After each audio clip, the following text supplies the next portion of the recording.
Старшая женщина из вашего рода по материнской линии хочет передать вам важное сообщение.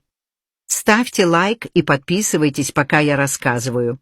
Она всегда рядом и помогает, несмотря на то, что ее уже нет в живых. У нее была сильная воля, и эти качества есть и у вас. Вы сильные, местами строгие, но добрые и доверчивые.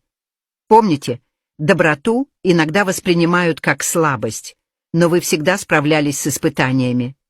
Ваш род силен, удача на вашей стороне. Знайте, что вас поддерживает наш род. Старшая женщина всегда с вами, желая счастья и любви в вашей жизни. Немного подождите, все наладится. Сохраните это видео и пишите в комментариях, что принимаете поддержку от своего рода. Получи консультацию от таролога в моем профиле, переходи в него и кликай по ссылке.